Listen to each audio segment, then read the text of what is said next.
Алейкум,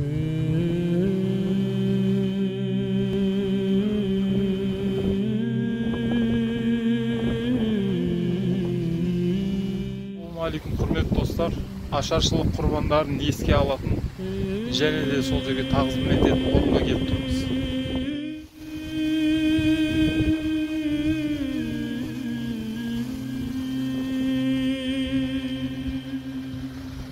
Құрметті достар, өткеннің ұрпағы осы ашаршылықтан құрбан болған кісілерді ешқашанда ұмытпайық.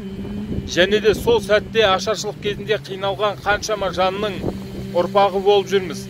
Қаншама жан шетке кетуге мәжбүр болды, басқа елдерге бас сауғалап. Қаншама жан осы жерде қиыншылықпен амалсыздан қалды.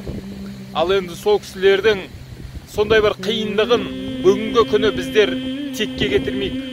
Ол кісілерді еске алып, ондай күнді басқа тумас үшін барынша атсалысып, руханиятымызбенен барлық құндылықтарымызды сақтап, бұндай жағдайда алып келмеуге тырысайық ағайын.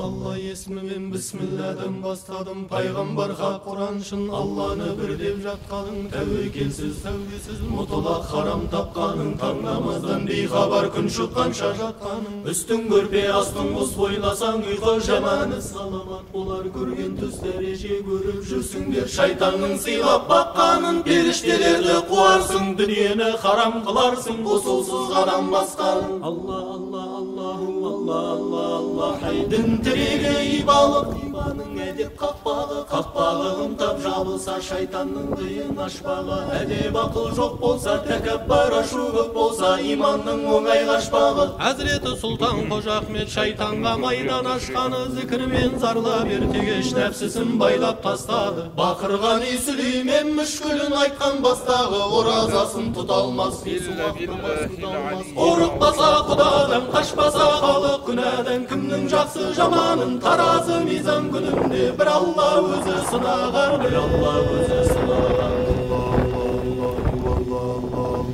Hasbi Rabbi Cellallah Nuri Ahmet Sallallah Nawir qalbi ya Allah la ilaha illallah. Hasbi Rabbi Cellallah Nuri Ahmet Sallallah Nawir qalbi ya Allah la ilaha. Күн күңіреніп, аспан бұлт басып, жаңбыр Алланың нұрын құйып жатыр. Осы бір зиярат осы қауымда Аппақ Ишан деген кісі өткен екен, әулие кісі. Аппақ Ишан әулие атамыздың өмірі 1864 және де 1930, қателеспесем 1930 бірдеңеде қайтқан екен. 1800 бен 1900 арасында өмір сүрген екен бұл кісі. Бұл кісінің кезінде салынған 18 ғасырда медресе бар екен. Кейін бір нақтырақ арнайы уақыт бөле жатармыз. Осы Павлодар қаласындағы осы бір өлкеде жерленген әулие кісілердің бірі осы Аппақ Ишан. Құрметті достар, очки тағып бір өзін биік санау деп ойламаңыздар. Себебі осы көктем шыққалы менде кішкене аллергия басталды.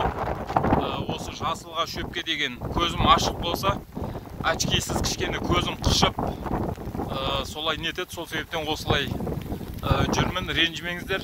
Алла өткендерімізді рахметіне алсын. Және де біздей құлдарына өзінің жәрдемін берсін. Жан тәсілім боларда, жан кеудеден шығарда, әзәзіл келет алдыңа адам болып танытпайын. Bir кесе салқын су алып, шөлмесең сусын берейін, иманың сат деп жалықпай кеткен жаспен.